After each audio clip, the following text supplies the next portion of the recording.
Homicide 1900. The case of 22-year-old Alfred Highfield. Alfred Highfield was convicted of the murder of his 19-year-old girlfriend, Edith Poole. He cut her throat in Great Queen Street, London, on the 13th of May 1900. They had been seeing each other for about 6 years and had been engaged to be married with a wedding date set for August 1900. However, they'd had an argument and Edith Poole refused to see him anymore. Edith Poole had been a domestic servant and at the time of her murder had been a housemaid at the Temple Bar restaurant in the Strand. Alfred Highfield had worked at Westminster Brewery and had also worked as a barman at various public houses in London. However, he had recently left his job at the Westminster Brewery and it was thought that he had blamed Edith Poole for that. It was said that the reason he had given his notice was that he could not agree with his foreman. The brewery manager said that he gave Alfred Highfield a good character and that when he was asked to give his character in a telegram, that he had replied, "Highfield is honest and can work," but that a spelling error had resulted in the telegram that was received reading, "Highfield lowest, but can work." However, the manager said that he intended to give Alfred Highfield a good character, noting that his father had been in their employment for 25 or 26 years and that his people were of great respectability.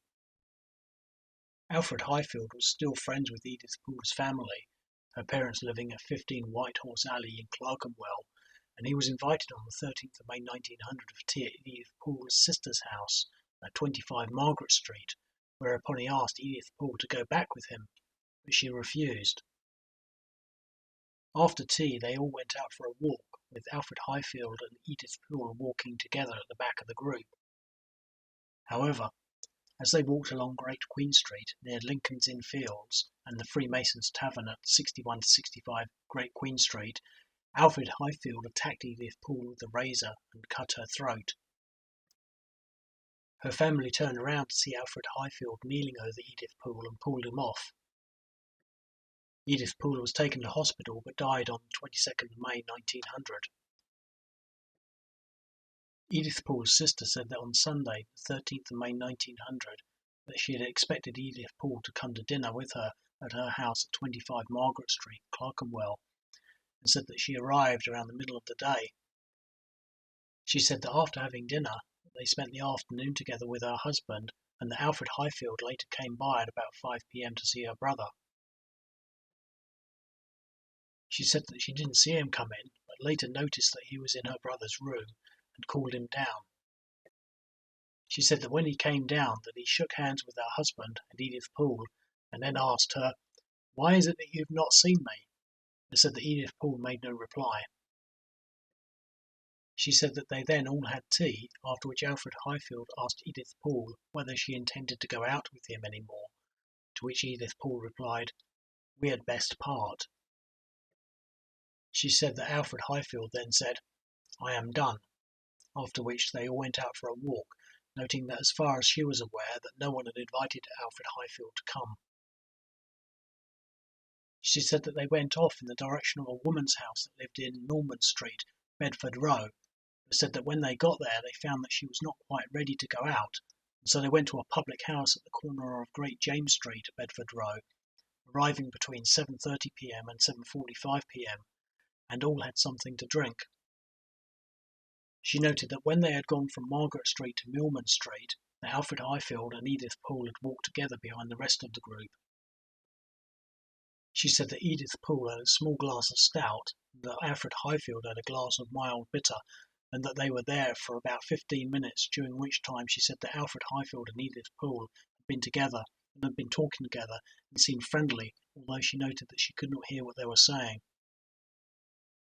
She said that the woman from Milman Street then came into the pub and had a drink, and that they then stayed for another 5 minutes before all heading off towards Great Queen Street.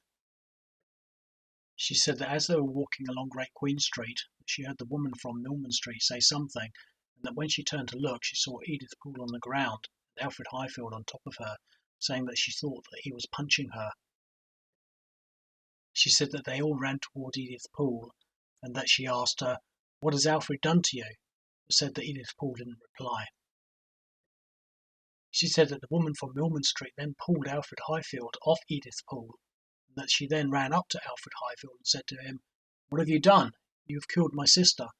To which he said that Alfred Highfield replied, "I know what I have done, and I don't care if I die for it." She said that it was dark and they couldn't see where Edith Poole was injured, but said that someone lit a match and they saw that she had blood running from her throat, and that with the help of some other people they got her to King's College Hospital, where she died on the 22nd of May 1900. When Alfred Highfield was arrested, he said, "I know what I have done. I don't care if I die for it." However, he later claimed that he had pulled the razor out to cut his own throat, and that he had accidentally cut her throat while she struggled to stop him cutting his own.